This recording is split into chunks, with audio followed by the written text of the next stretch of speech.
Hi అండి, అందరికీ నమస్కారం. Welcome to my YouTube channel. ఈ వీడియోలో ఏపీ ఉద్యోగ మరియు పెన్షనర్లకు పెండింగ్ బిల్లుల చెల్లింపుల తాజా సమాచారం అయితే తెలుసుకుందామండి. ఏప్రిల్ 30లోగా అయితే చెల్లింపులు ఆ వివరాలు అయితే తెలుసుకుందాం. అలాగే 9,000 కోట్ల నిధుల రాక అండి. సో మొత్తం వివరాలు ఏంటో ఈ వీడియోలో తెలుసుకుందాం. వీడియోని అయితే ఒక లైక్ చేయండి. ఇంకా సబ్స్క్రైబ్ అవునట్లయితే మన ఛానల్ని సబ్స్క్రైబ్ చేసుకోవడం ద్వారా నేను చేసే లేటెస్ట్ అప్డేట్ న్యూస్ అందరికంటే ముందుగా మీరైతే పొందగలుగుతారు. ఇక ఆలస్యం చేయకుండా మన వివరాల్లోకి అయితే వెళ్ళిపోదాం. అప్పుడే అయిపోలేదు.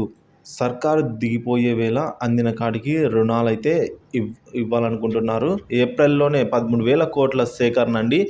ఏడాది పరిమితిలో 4వ వంతు ఇప్పుడే అందజేయడం అయితే జరుగుతుందని అయితే అంటున్నారు. సో మొత్తం కలిపి అప్పులు అప్పులు పుట్టించేందుకు రాష్ట్ర ప్రభుత్వం అధికారులు విశ్వ ప్రయత్నాలు చేస్తూ ఉన్నారండి. ప్రభుత్వం గతంలోనే బటన్ నొక్కినా కొన్ని పథకాలకు ఇంకా లబ్ధిదారులకైతే ఖాతాల్లో జమ కాలేదు.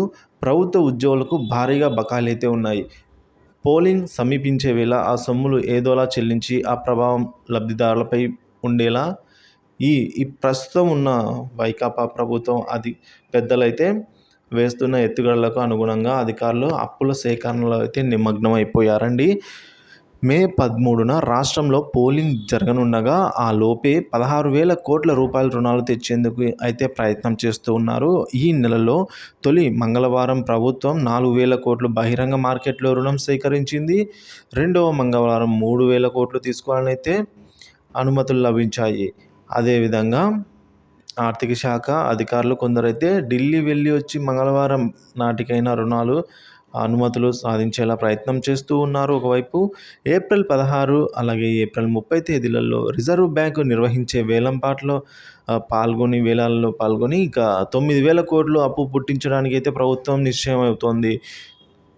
చూశారు కదండి, 9,000 కోట్లు ఎలాగోలాగా ప్రభుత్వం ఈ వచ్చే ఎన్నికల్లోపే అయితే ఈ పెండింగ్ బకాయిలు అయితేనేమి వీటన్నిటిని ముందు ఎప్పుడో ఇవ్వవలసిన బకాయిలని కూడా ఇవ్వడానికైతే మ్యాక్సిమం ట్రై చేస్తున్నారు. సో ఇవన్నీ ఏప్రిల్ 30 లోపల మ్యాక్సిమం జమ అయితే అవ్వచ్చండి. సో అందులో అయితే ఎటువంటి సందేహం అయితే లేదు. సో ఇదే అండి ఇవాల్టి సమాచారం. ఇన్ఫర్మేషన్ నచ్చినట్లయితే తప్పకుండా వీడియోని లైక్ చేయండి, షేర్ చేయండి. Thank you for watching this video.